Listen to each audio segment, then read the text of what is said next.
তো হ্যালো বন্ধুরা, শুভ ধনতেরাস সবাইকে। আর এই ধনতেরাসে তো শুনেছি অনেক কিছু জিনিস কিনতে হয়, তো কে কি জিনিস কিনলে আমার সাথে অবশ্যই শেয়ার করো।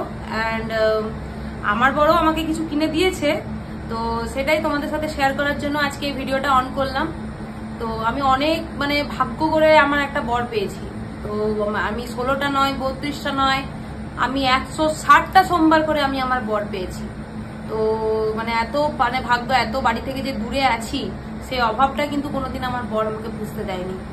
আজ আমি কি বলবো, আজ আমি খুব সত্যি আমার নিজেকে ভাগ্যবান বলে মনে হচ্ছে যে আমি এরকম একটা ছেলে ডিজার্ভ করেছি। তো তোমরা দেখে নাও যে আমি কি গিফটটা কিনেছি আজকে, ঠিক আছে? তো দাঁড়াও তোমাদের সাথে গিফটটা তাহলে শেয়ার করি যে কি নিয়েছি। এই দেখো আমার ধনতেরাসের গিফট। কেউ হিংসা কিন্তু করবে না আমার বরের উপর, আমি আগে কিন্তু বলে দিচ্ছি। আমার বর হচ্ছে সর্বশ্রেষ্ঠ। এই যে আমি বলছিলাম যে আমাকে কিছু একটা কিনে দাও, ও বলেছে যে আমি তোমার জন্য ঝাঁটা কিনে দিয়েছি। তোমরা ভাবো একটু একটু ভাবো যে কিরকম কি লেভেলের আমি সহ্য করছি, ঠিক আছে? এইও এই ঝাঁটা আর এইও নুন কিনে দিয়েছি ধনতেরাসে। নাকি এইগুলো নাকি আসল জিনিস, ঠিক আছে?